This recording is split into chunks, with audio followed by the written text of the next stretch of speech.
the differentiation thing doesn't always have to be sexy, because if you say something that's incredibly differentiating and A, there's no market for it, or B, you say it in such like an unappealing way that nobody's actually going to stick with it and read it and absorb it, then it's useless. So I think differentiation is a bit more complex, and ultimately it's just about being able to hold the attention of your prospects for longer and to have them attached to something.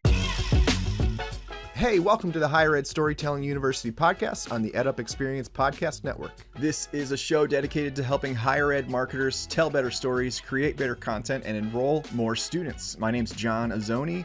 I'm the founder at Unveiled, and we're a video production company working specifically with college marketing teams to make it easy for them to scale up and even automate their student and alumni success stories through our subscription approach. And you can learn more about that at unveiled.tv, and that's UNVEILD.tv.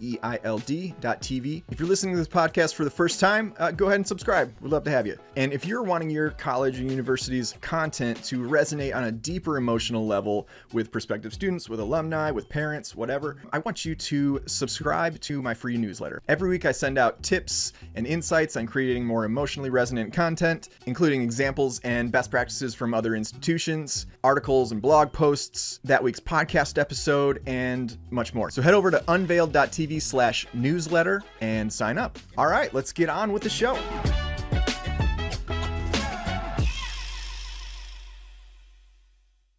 My guest today is Suzan Brinker. Suzan is a higher education strategist, marketer, author, and podcast host. She is the co-founder and CEO of Viv Higher Education, a Boston-based, woman-owned, full-service marketing agency for colleges and universities. Suzan is the author of Pass Fail: The Urgent Need for Strategic Leadership in Higher Education, which will be published in 2024. And she also hosts the Higher Ed Leaders podcast. Suzan and her collaborative team specialize in helping colleges and universities differentiate themselves through market-aligned brands and programs rooted in market research, strategic planning, and a content-first approach to authentic marketing that builds trust and engages prospects at every stage of the funnel. Suzan, welcome to the show. It's great to have you. It is so great to be here. Thank you for having me, John. So I'm a recent fan of yours, and I actually talked about one of your posts in my recent newsletter. Like most things on LinkedIn, I don't know how I came to follow. Something must have popped up in my newsfeed, but I get your stuff all the time, and it's always just very insightful. So for people listening, if you have a vested interest in messaging, branding, content creation, Suzan is a really great follow on LinkedIn. So yeah, so tell me, like, how long have you been consistent on LinkedIn? How's that going for you? I just started really a year ago trying to do daily posts, and it's been really great because I think the algorithm eventually is like, okay, she really means it. She's here to stay. Like, we get her.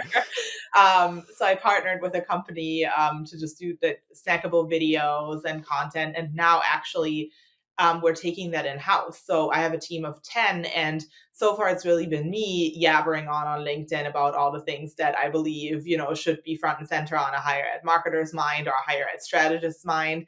And I've gotten some great results from it, whether it's people who reach out about potentially working with us on the client side, or people who potentially want to work with us as contractors or full-time employees, podcast invitations. So it's been good.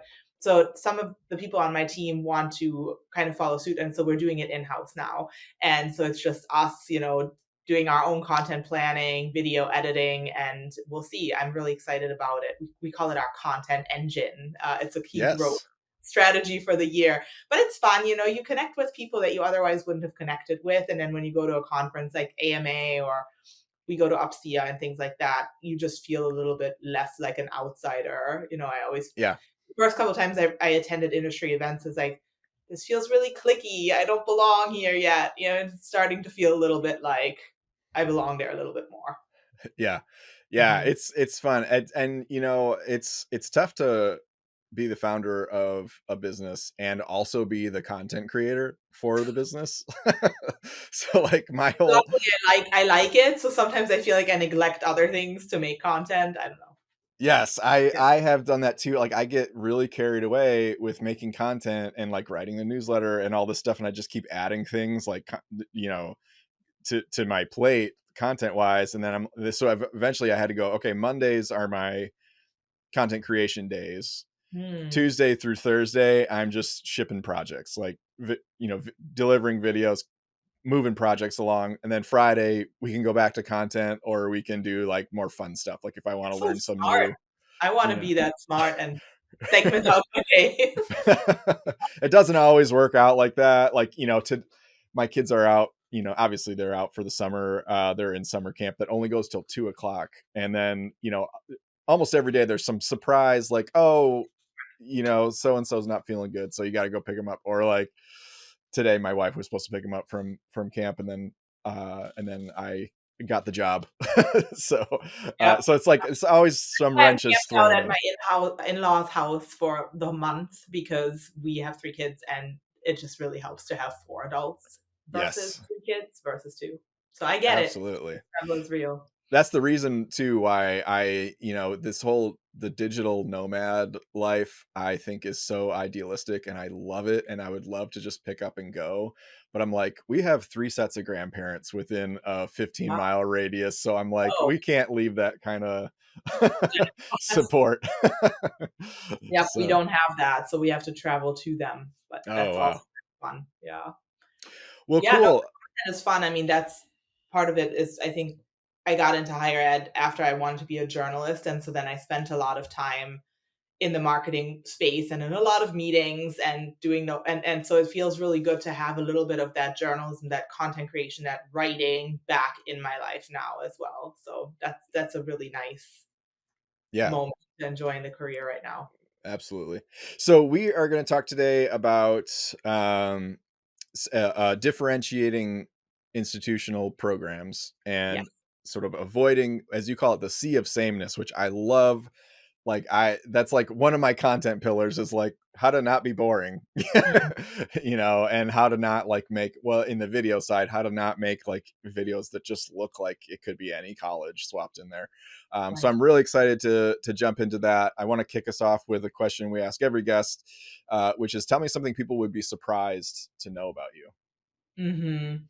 I'm really into true crime. I don't know if that's surprising. Maybe most people are, but like I'm really into it. Like if there's something that happens on a local level, like I want to go and see the place, and I want to Really? like I get like really obsessive about all the details. I become like an encyclopedia of the case, and I have shut down dinner conversations with clients after, just going on and on.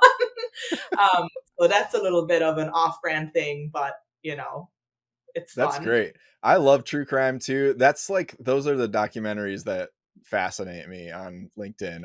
I think I've watched most of them. And they're just so gripping, and it's like, and then there's a true crime podcast called Crime Junkies. Do you listen to that? I have. Yeah, Mhm. that one's pretty good too.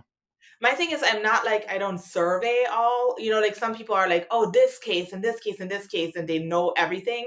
I'm more like I attach to one specific case and just become the most knowledgeable person you will ever meet about this one thing, and it's creepy and weird and so much fun.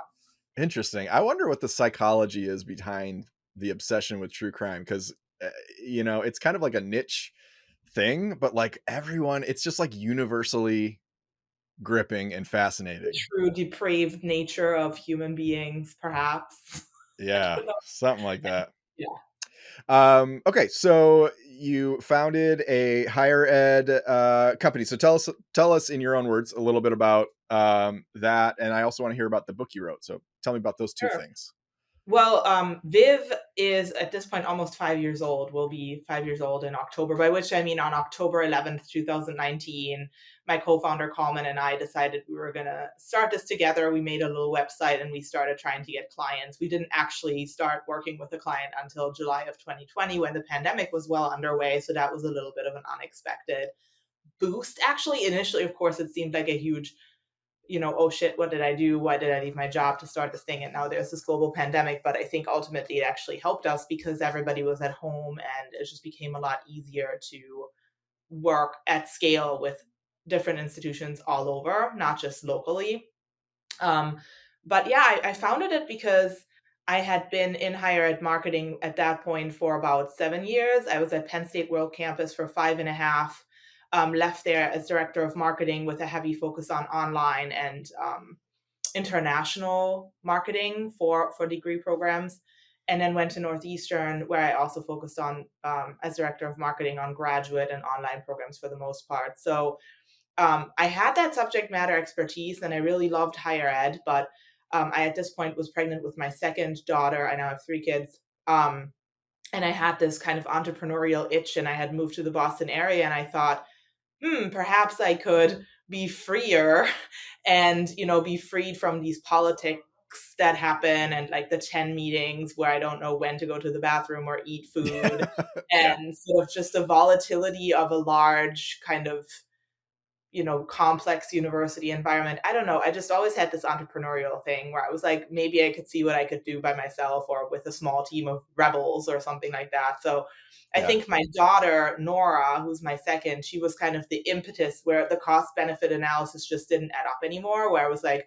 I'm commuting a lot, I'm spending a ton of money on daycare, and the job is really stressful and things are changing all the time. And so I think without her, it probably would have been too scary and I wouldn't have made the move, but I Yeah. did because of her, and I'm so grateful to her actually for that because it's been awesome. And of course, it's also been hard, but like good hard. It's just been really fun to see what hard work can accumulate to over the course of several years. And now we have a team of 10 full time. We have clients in the Boston area where I live, and the company is technically headquartered, but we have employees across different states in the US. We work with institutions nationally as well as some international across Europe and Asia. So it's been a really great journey. And as part of that, I think we've enjoyed figuring out what makes us a little different, as an agency. Why are we worthy of a look when institutions are looking for a partner? And that's also what we're helping our partner institutions figure out, to your point, right? Like standing out Yeah. in the sameness. Yeah. Yeah, it's nice when you sort of advise, but then you're kind of sort of advising from a place of like you're like building in public, like you're Mhm. sort of applying this stuff and going, this worked, and so maybe other that would work for my higher ed folks, so Yeah. it's an interesting position to be in. And then amidst all of that, you wrote a book. So tell me about the book. Yeah, the book is called Pass Fail: The Urgent Need for Strategic Leadership in Higher Education. And part of that is because I always feel like you can have the best strategy and you can even have the best team and the best implementation plan. But if you don't have solid leadership and a good culture, it's just not going to amount to much. And Mm, too many of our colleges and universities are falling down on that point. I mean, we have really short tenures. Presidents at this point, I think it's an average tenure of 5 years. VPs, I think, often leave and go to other institutions. So there is that volatile environment and just a lot of starting and stopping. And so I wanted to look at, as a higher ed marketer, I always love the opportunity to be at the table when it comes to market research or program strategy, anything that comes before us being asked to market something that maybe isn't yeah, market aligned. And so I see a lot of the time where that leadership gap is really kind of detrimental to the success of the institution. And I really wanted to look at that. So the book is based on interviews with presidents and VPs at a variety of different institutions. It's also rooted in my own sort of anecdotes from the various institutions that I've worked with. Last year I was fractional CMO at a small liberal arts college called Assumption University, a Catholic liberal arts institution in Worcester, huh, Massachusetts. heard of it. I was like directly on a cabinet and saw a lot that became kind of fodder for the book. And there are 4 sections. The first one is on strategy. The second one is on brand. The third one on enrollment, and the fourth one on culture. And so it really looks at, how would we have to think about this? How could we work more cross functionally? How do we make sound strategies? How do we think about reaching new audiences? Fishing in the same pond everybody wants to fish from, of course, Hmm. and just gives, I think, a lot of raw stories based on my experience and the ones of the people I interviewed, but also gives actionable insights that people can take into their work and implement right away. I love that. So when is that coming out? So it's coming out in September of 2024. I should have the print copies in hand, early September, and then the book actually might list on Amazon a little bit before that. So if you follow me on LinkedIn, you'll know. And I'm really Yeah. excited to get the print copies too. I was lucky to have a good amount of people who pre-ordered the book, so I get to write little notes into the book and send it to them, and I'm so excited for that. Cool. That's so fun. I love that. I'm looking forward to reading that because that all sounds really interesting. Quick break here to dispel a myth. That myth is this: if you already have an internal videographer or video team at your college, then it doesn't make sense for us to work together. Now, you may be expecting me to say, oh, that's a myth. It's not true. Well, actually, in some cases, it is true. If you maybe have a robust video team, multiple people manning multiple different stations and operations, and you're telling stories, and when your marketing team has an idea for a video, you can get that pushed through the video team relatively quickly. Like, you're not going to be waiting around for months and months for them to get to that project in the queue. That's a perfect case where you're probably good. God bless you. Go take on the world. But maybe you're one of these schools where budgets are a little tighter. Roles are combined. Your social media manager is also your content creator. Those are two separate jobs, by the way. Well, that's what my friend Shar, who at the time we recorded this, she was doing both for the institution she works at. She was the social media manager and the videographer and the photographer. Since recording this with her, they've actually moved her into a full-time videographer, photographer, content creator role. And for her sake, I'm super pumped for her. But I'm going to let her tell you about her experience with our video storytelling subscriptions and how partnering with us, in addition to the internal video work she was already doing, helped her be able to focus on the many other priorities that she had. So here's Shar. The video subscription idea was a real godsend for me. It's been kind of life-changing in a way. I don't know if that's too strong of a statement. On a couple of different levels. As a social media manager, it was really fantastic to have this entire campaign, if you will, of student testimonials. I know that for my channels, I'm going to get a new video every single month. There's a lot of content to produce and not a lot of content creators here. So having somebody who can take that portion off my plate, it's allowed me a little bit of room to breathe and maybe focus on some other projects. Not only do you get a fully edited testimonial, you also get a delivery of all of the B-roll that was taken of that student. For instance, we have this culinary institute. And one of the projects we wanted to do is to create just a short little video connected to a QR code that on all the little chocolates that we give out in the restaurant, or if they make chocolates for a special event or for our board members or for any meetings or graduation, they can scan this QR code and up pops this video of some like really beautiful slow-mo hands making chocolate and that sort of thing. And I was able to go into this B-roll and find some fantastic shots of one of our students who did a testimonial creating these bonbons and creating cakes, and you've got the batter going and you've got the chocolate drizzling. So I know that I'm going to be able to take that footage, resize it. I can resize it vertically if I need it. I can resize it into a 1x1 if I need it. I can color grade it however I need to fit my needs. And I really don't have to travel across the state to our culinary institute to do a whole new shoot, because I've got that B footage at my hands. So really, that's something that I could sit down, edit for a couple of hours, have it done, and check it off the list, which is fantastic. So if you'd like to get like Shar and bring in an outside partner like Unveiled, you can go to unveiled.tv and book a call with me. That's unveiled.tv. All right, back to the show.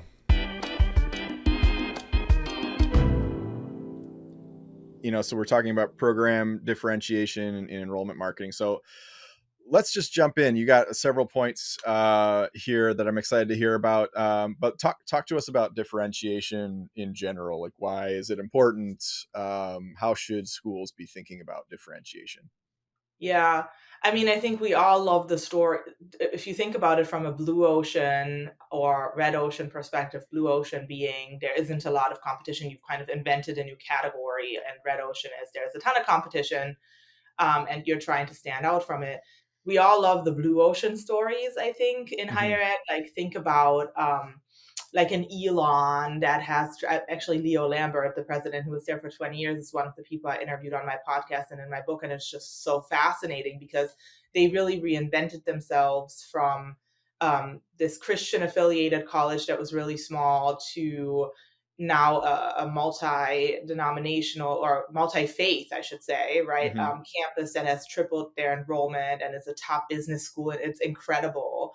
And, or a Northeastern that has completely reinvented itself from this like non-selective commuter school to a school that is basically as hard to get into as like Harvard. Wow. Uh, so I think a lot of people think of them when they hear the word differentiation and how do we do that? But I do think that for many schools, it would be better to think about it more from a red ocean perspective, where it's like, how do we actually have a good student experience? How do we have programs that our students are looking for that they're not finding here? And why are they going to competitors? How can we be really excellent at teaching? How can we be really excellent at having students, find meaning in their lives and telling those stories that as a marketer, once you get those real stories, you can do a lot with it, and just Yeah. really figuring out sort of how to manage the funnel well. So when I think of differentiation, sometimes it's more like, you're ordering Mexican food and ultimately everything has like a taco, some lettuce, some meat and some Yeah. cheese, but it's a matter of like repackaging it in a way that people still find new value in it. And I feel like that's really more realistic for a lot of these schools. And so really just being focused on, okay, so what is our brand? What is, if it's a large university and you have multiple colleges, what is the brand of the College of Engineering versus the College of Computer Science versus the College of Liberal Arts? And then for each program, what is the program differentiation and how do they all tie together? I think that's a really interesting puzzle. And you could get distracted from that puzzle if you're constantly obsessed with like the bright and shiny object that's going to make your school the next Elon. You know Mm-hmm. what I'm saying? So I think a lot of teams, it might seem boring to always have to kind of put these puzzles together, but it's really fun when the team jams together. And there's some really great tools that you can employ in that pursuit.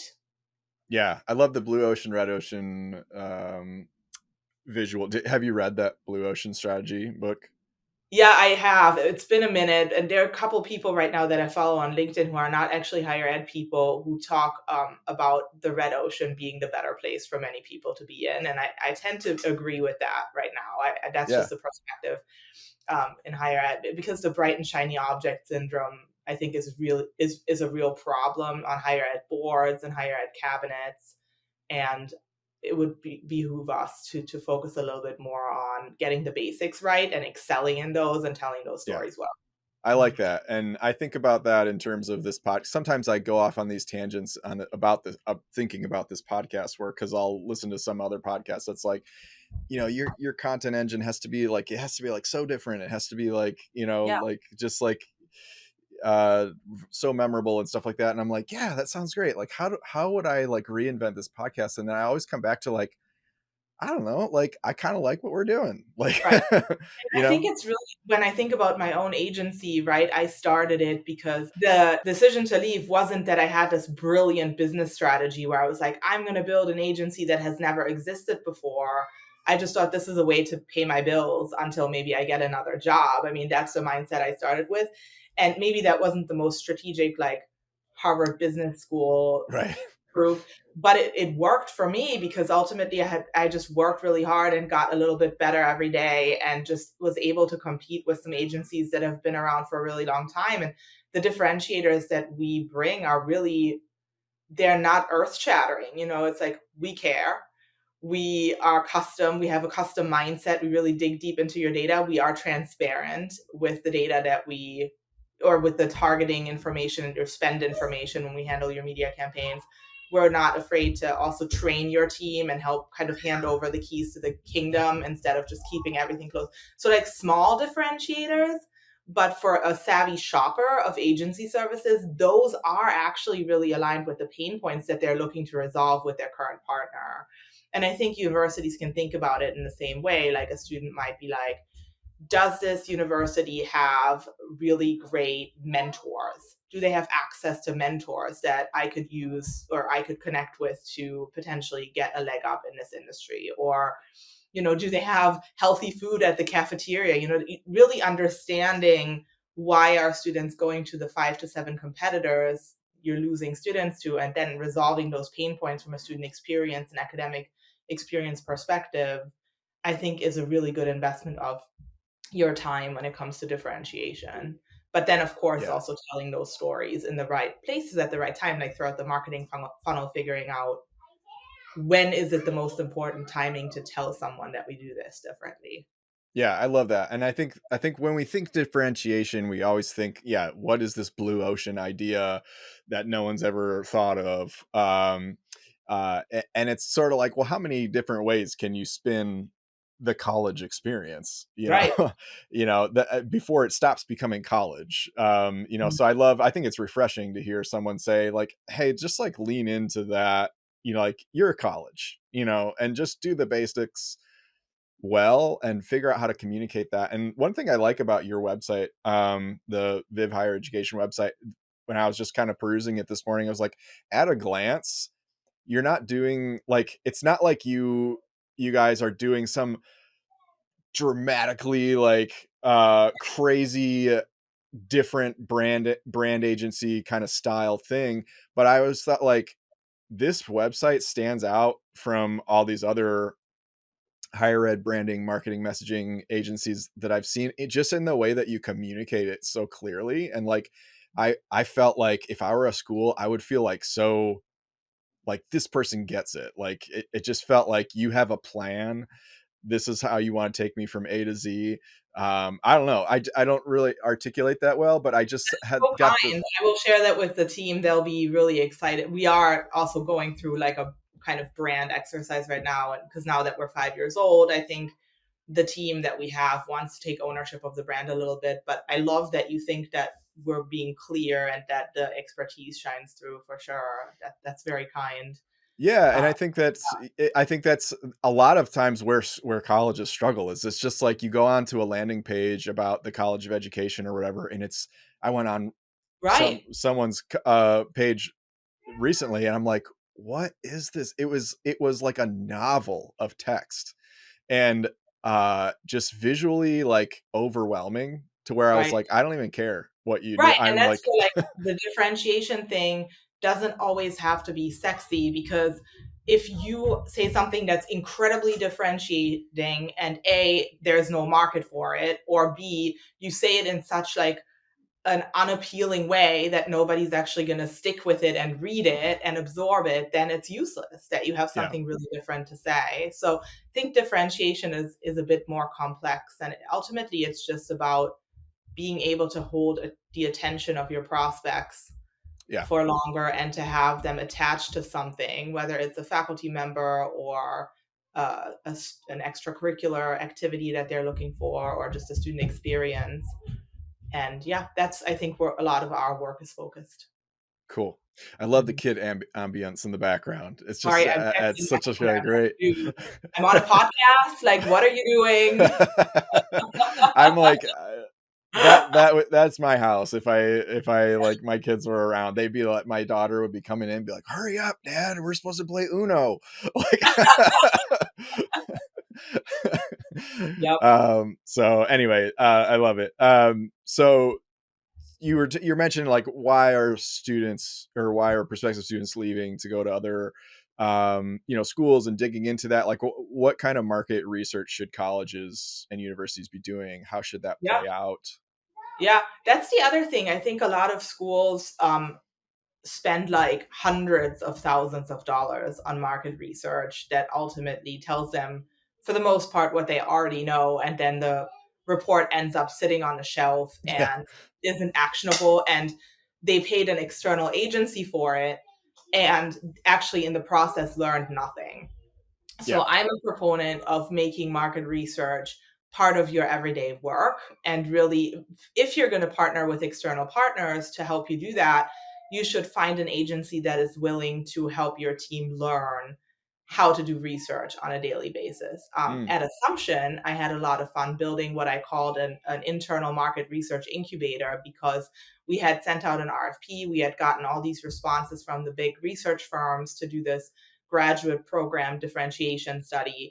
And I read them all and I was like not really impressed, and I didn't see the ROI on the spend. So Yeah. what we did instead, and this was a little scrappy, we kind of assembled a team of internal collaborators. We found some business school faculty that were willing to partner with us as well, that had some experience with labor market research or whatever it was. We paid them a small stipend. And then we also worked with the business school faculty to find some MBA students that were interested in working kind of for a stipend with us on this incubator. So everything that we did immediately was, the vision was always, let's make this more scalable, let's operationalize this. And the things that we did concretely in terms of the market research approaches were simple. We did a SWOT analysis, which is kind of fun, and you can learn on YouTube how to do it. The Hmm. key is always to just not leave it at just like strength, opportunities, weaknesses, threats, but to start combining them creatively and figuring out opportunities. But then pairing that with a competitor analysis so you can understand what are the gaps in the competition that we could possibly fill. Doing a student demand analysis, both in terms of why are students not coming here and going to our competitors, which hopefully we know why, right? Like we're hopefully surveying them and talking to them directly, but also broadly on a national or international scale, what are students looking for? And you Yeah. can do that through various avenues, focus groups and surveys being one of them. But if you don't have time or budget for that, there are other ways too, desk research and publications that already exist, and sort of overlaying that with your own institutional data. And then we did a labor market assessment, and we were like, okay, in this region where we're offering graduate degrees, what are employers looking for? And what are the jobs that are growing? And what is our competition not offering yet? Mm. And so between those kind of simple steps, we were then able to present to the board and say, here are the opportunities. These are the programs we need to sunset. These are the programs we need to hold flat. We, of course, did a financial analysis as well. And here are the programs that we think we need to build. And in some cases, it might be a certificate. In some cases, it might be a program. And the board was super pleased because A, this was super actionable for the institution, but B, we can do this again next semester because now we have the people who know how to do it on our staff on our campus. So that Yeah. was really fun. And as a marketer, it was just so gratifying to be able to be involved in that work and help lead it from the very beginning. Because then by the time it comes time to market these programs, I'm bought in. Like, why are we Yeah. offering this? We know there's a market. We know what these people are looking for. We can make a messaging framework and a content strategy that really hits their psychographics. Hmm. So yeah, I think market research is absolutely critical, but sometimes we need to think about it differently in terms of how do we operationalize it on our own campus. Yeah. I love that you empower teams to eventually take the reins and kind of do this themselves. I think, contrary to like the pharmaceutical industry or something, like you're creating a system that keeps people Well, I mean, sick, not to belabor this point too much, but I know there are a lot of higher ed marketing agencies or research firms who specifically have business models that don't empower the teams that they work with, because then they're kind of just forced to keep renewing the contract. And Hmm. I don't know. I mean, maybe I'm naive. We haven't done it that way. I feel like if we do good work, they'll keep us. Yeah. If we've worked ourselves out of a job, there will be another job to do. Maybe that's a overly optimistic perspective, but so far it's worked out. Cool. I love that. That's really refreshing. So then also, you talk a lot about creating differentiation in messaging and like creative assets and things like that. So tell us Mhm. about that. How should we be thinking about that? Yeah, sometimes when I give presentations on this, I start with a video about Reese's University, which was this kind of satirical ad that Hershey made about their peanut butter cups. And it looks like, there's this place called Reese's University, and it ends with the slogan, are you? And it has these peanut butter cups as a trope. Are you? Are Anyway, you? it's really funny. And the point that it makes is that all higher ed ads look the same, and that you could literally swap out the product from something educational and academic to peanut butter cups and say the same things, and it still kind of works. And so when you think about ad creative or just assets that you would put together in order to entice students to come to to inquire, apply, deposit, whatever it is, we need to make sure that the creative looks different than the competitions, Mhm. there are some concrete principles that we use where we're like, let's use second person. Let's use you instead of we. Let's not talk about our lawn, our buildings, our faculty, our advisors. Let's talk about you. Like, what do Mhm. you want from this experience? And we call it a psychographic hook. So you have something that ultimately addresses what's in somebody's heart, what somebody really wants to Yeah. move along, make progress on. The second principle is to use authentic images, so not stock photography, and really that also psychographic style of photography that's like fly on the wall, immersive, where you see someone's emotion and not a building or a lawn.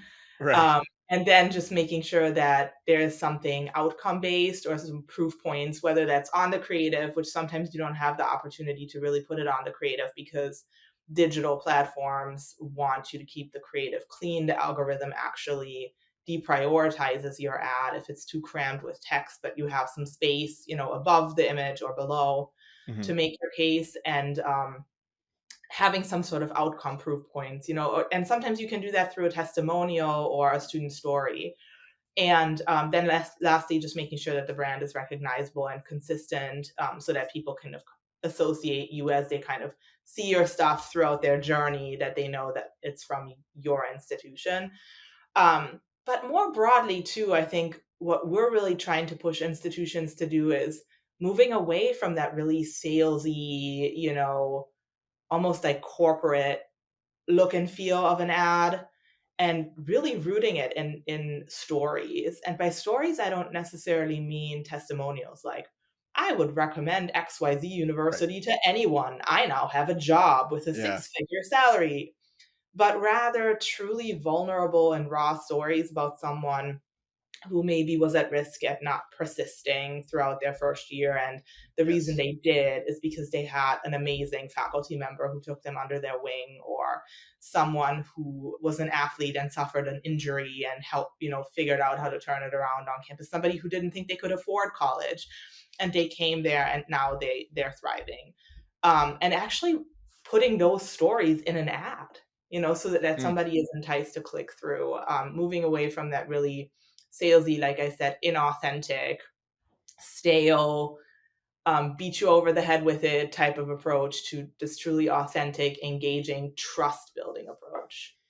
I love that. Yeah, because I think in the student testimonial world, there's such a difference between like a typical like infomercial testimonial is exactly what you said. It's like 5 stars, it was great.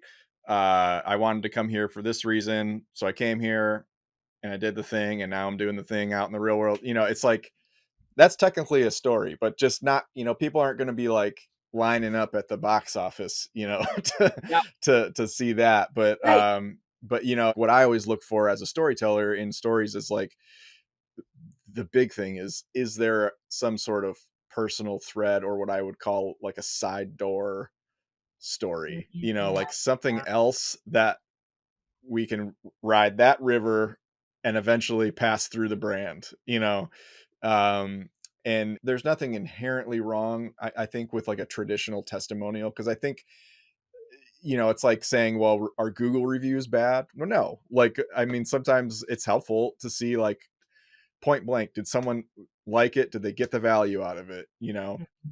But there's a difference between like a Google review and a more immersive story. So yeah, I love that. Yeah, and getting away from the salesy stuff, or like your journey starts here, or you Yeah. belong here.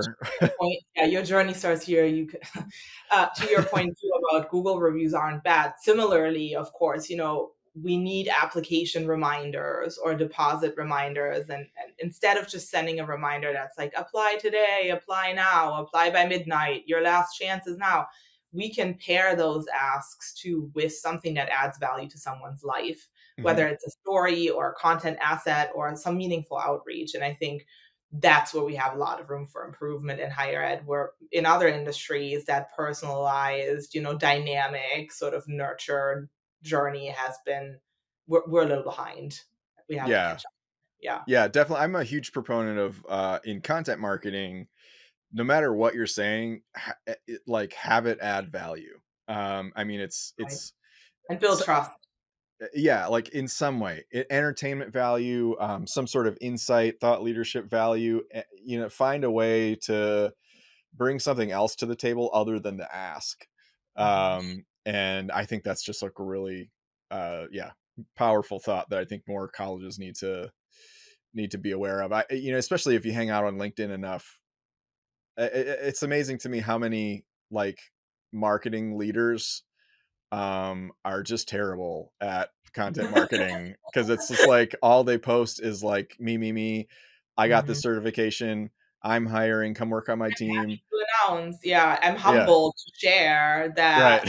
Yeah, it's very cringe, as Gen Z says. No, I agree, and it's I think that shows in the materials that universities are putting out. Yeah. So and then talk about audience targeting. Oh, well, yeah, because I think this is part of my whole soapbox on differentiation. Doesn't mean you always have to, think about how to do things differently than everyone. I think there are a lot of teams who want, so when they put together digital marketing initiatives, they see that maybe something hasn't worked before and they kind of want to throw it all out and build something from scratch without really thinking about what's already working, even though maybe the end result isn't where you want it. So I think a lot of teams missed a really important step of really analyzing the enrollment data or the lead and applicant data for geographic, demographic, and psychographic markers that we could then build on. I would never recommend that a school just kind of goes on Google Keyword Planner and on a planning tool that says, oh, the demand for this keyword is the highest here in India, so like we're going to spend all of our money there, because just because the demand for keyword is high doesn't mean that there is an ability to pay or a likelihood to enroll in that Yeah. geography, right? So the way that we've helped a lot of schools really dramatically improve their results is, instead of looking at sort of lead volume, we look at what's showing up in the enrollment data. um, where are people coming from? How old are they? Are they male, female, or what are their gender markers? Um, what have they studied previously if it's a graduate program? What are their job titles if it's a graduate program?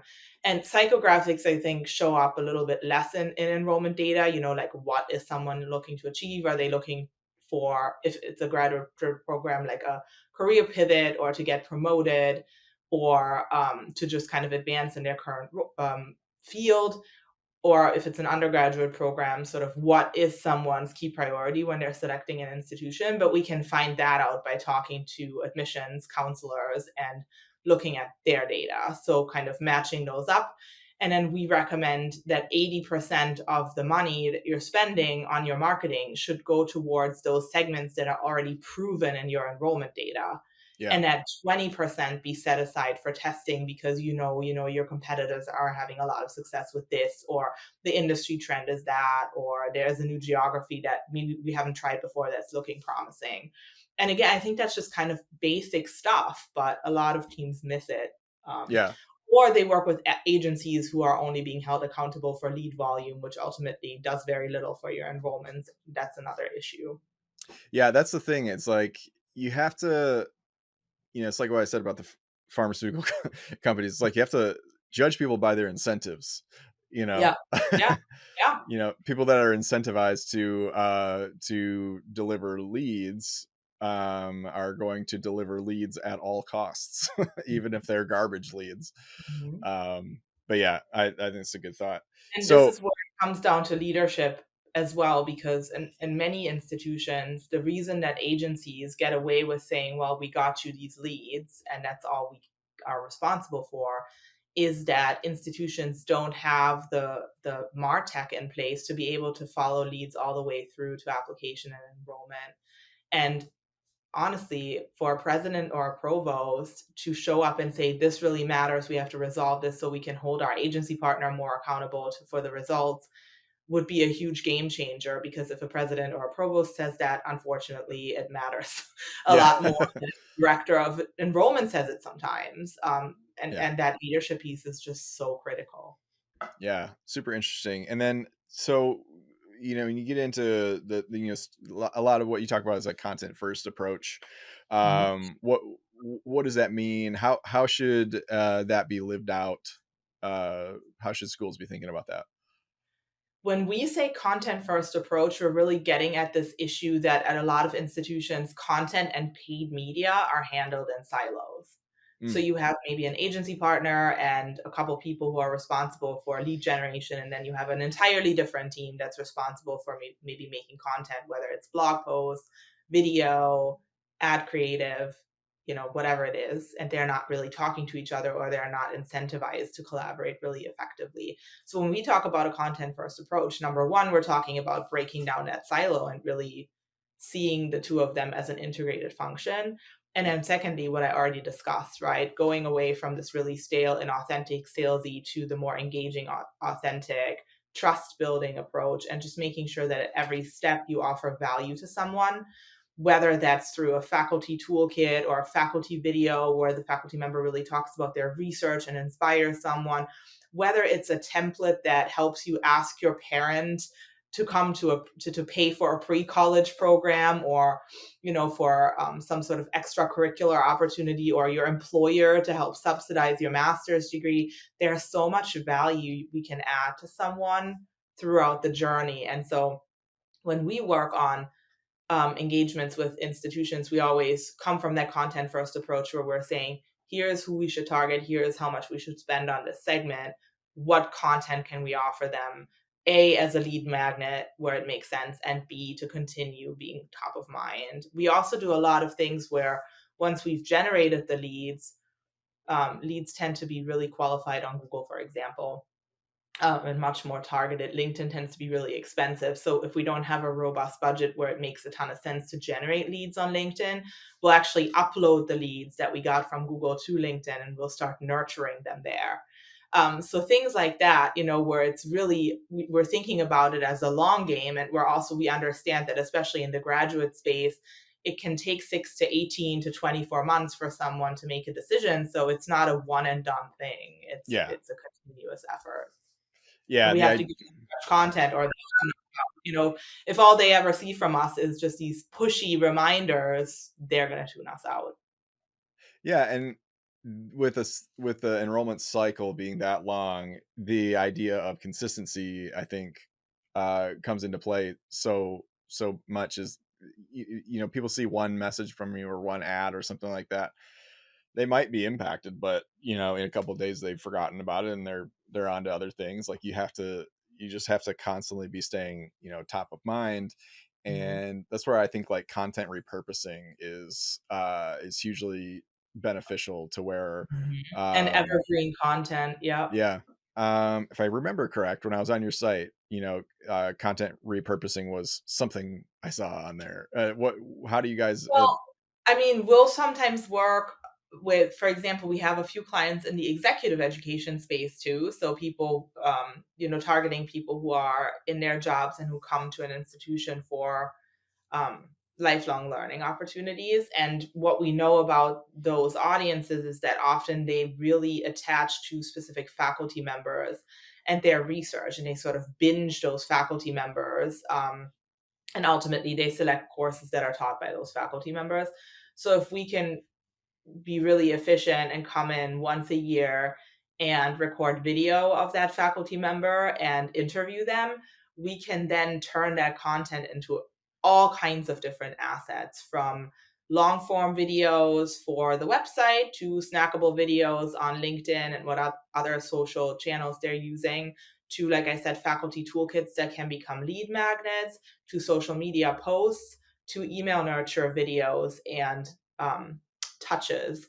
Mhm. So the one day that we spend, or the 2 hours that we spend with that faculty member, becomes 2 years worth of content. Yeah, I've been saying lately that faculty is a college's probably lowest hanging fruit Mhm. for video content. I mean, I think good video content marketing comes down to just pointing the camera or your phone at something interesting, and oftentimes like faculty are in classrooms every day saying interesting things or doing cool research outside of the classroom. Yeah. I don't see enough of the push to spotlight faculty, um, in compared to how helpful it would be if they did, because yeah, it's just like Yeah, I one think that long interview would be so many pieces of content. I think that's for sure true, especially on the graduate and professional side where faculty are such a big factor in the decision, and then even thinking about what do we ask faculty members for. So at an institution that I worked at before, we would have faculty members come in for a video shoot, but ultimately they were just talking about the program and the curriculum and what you get out of the program. So again, Yes. a little bit more of this like we mindset. And we actually instead focus on faculty members' research and thought leadership because the Yeah. theory behind that is once somebody attaches to that person's personality and expertise, that's your true differentiation, right? Because no other Yes. school has that person teaching for them. You don't Yeah. have to talk about all of your accolades and rankings and location and amenities anymore. Like you're the only one who has Professor X. Yeah. So I think a huge, huge underleveraged opportunity, especially on the graduate and professional side. Yeah, I mean, that's core memory of mine, like, very early in my video directing career. I was working at a production company. We started working with a big university, and the first video we did with them, their team was awesome, just total sweethearts, but, like, they were like, yeah, we want to do something different, blah blah blah. And so we have all these, and it was like executive education, so we had these, like, just, I mean, people have written books and Yeah. like textbooks, and just like, I mean, the amount of knowledge in front of the camera was unreal. and Mhm. uh and yeah, I'm interviewing this one guy, and I'm like, I'm taking that approach of like, tell me about like like, I think the topic of the was like cultural resistance or something in human resources. And I'm like, tell me about that. Like, tell me about the topic. Like, what? Give me some nuggets about, like, Yeah. how leaders should be thinking, HR leaders should be thinking differently about this. And our client kept chiming in with, well, why should someone come to the school? And it was like this Mhm. complete, like, tug of war. Or eventually, I was just kind of like, all right, I guess we're doing that. Like, Here's the client. I've had the exact same experience before with a faculty member where he was so good at talking about healthcare management and the real problems that people are solving every day, and how important it is to solve. It was so inspiring. And yeah, the client was like, "Well, tell us why somebody should come to the program." And he didn't know how to talk about that yeah, because that was just not how his brain worked. So that yeah. was yeah, I identify with your story very much. Yeah, it's like you could get anyone to say that. Literally, you could just, like, put the text on the website, Yeah. on the landing page that says why someone should come there. Like, you're sitting with this genius, leader. You can ask them anything. You can get, I mean, you literally just walk up to any student on campus and ask, why should I come to this program? And I But think like, that's really the art in higher ed marketing is to make it seem like you're not even marketing at all. That it feels yeah. really invisible because it's storytelling and it's moving people along on their journey towards the next action we want them to take. Yeah, and I think we get, marketing often gets confused with, if we it's not what someone's saying, it's who's saying it. So Absolutely. we can take a generic message, but if we have someone of high pedigree saying it, it's going to be effective. And it's just not, because the pedigree doesn't matter to the person watching the video or reading the story. The It's story their matters, the intention or, content matters. also I also think speaking of market research tools that, president cabinets should make it a habit of having somebody look at Reddit and see what's being said about their institution, and instead of dismissing it and being like, "Well, those students don't get it," or whatever, to really Hmm. think about, "Okay, what would it take to move the needle on this thing that people are negatively saying about us?" Or oh, people are saying this positive thing about us repeatedly on Reddit. How can we amplify that and tell stories Yeah. about it? I think that's just not been, I don't think cabinets have done that, or are in the habit of doing exercises like that. And I think in particular, marketing and enrollment VPs have an opportunity to really infuse that kind of level of strategic thinking and marketing insight. Yeah, I love it. Well, I could talk about this all day. You're a very interesting guest to have. I feel like we have a lot of synergy, to use a played out business term. But Don't put that on your website or people will no, just take off of it. yeah, do not use the word synergy. But yeah, this has been great. Where can people connect with you at if they want to, if they have any questions or want to hire you or what? Yeah, I mean, LinkedIn apparently is the place to connect with me these days. You can find me at Suzan Brinker, S as in Sam, U as in uncle, Z as in zebra, A as in apple, N as in Nancy. I always have to spell my first name, and then Brinker is just fine, like Brinker, BRI. just how it sounds. So that is my name, and you can find me under that on LinkedIn, and you can also email me at suzan@vivhied.com. That's VIVHIED.com. And yeah, if you do that, I will get back to you. I'm eternally online, sadly. Yeah, me too. I have like 50 tabs open at any given time. In And my brain and on my laptop, same. Yep. yeah, I have to try so hard to just remove distractions because like my phone is buzzing and then something on Facebook will buzz. I'm like, if I have to really concentrate, I've got to shut it all off. But yeah, I have Somebody two. says unplug your internet route. That just seems so radical. I'm like, Yeah. I don't know that I could do it, but maybe one day. Yeah. Well, cool. Thanks so much for coming on the show and sharing your expertise with us. And yeah, I look forward to this episode coming out. Oh my gosh, this was so much fun. Thank you for having me. Thanks for listening. 3 things I want to give you before you go. Number 1, reminder to sign up for my free weekly newsletter, all about creating content that resonates emotionally with your audience. And you can do that at unveiled.tv/newsletter. Unveiled is spelled UNVEILD. Number 2, if you've enjoyed this episode, share it with someone. Share it with your team, your boss, your dog, whatever. And if you're not already subscribed, I'd love for you to do that. Number 3, reach out to me. If you have comments, questions, you want to talk about a video project, whatever, my email is john@unveiled.tv. John is spelled JOHN. Or follow me on LinkedIn. If you're searching for me, my last name is spelled AZONI. That's all for today, and I look forward to catching you on the next episode of the Higher Ed Storytelling University podcast. Thanks.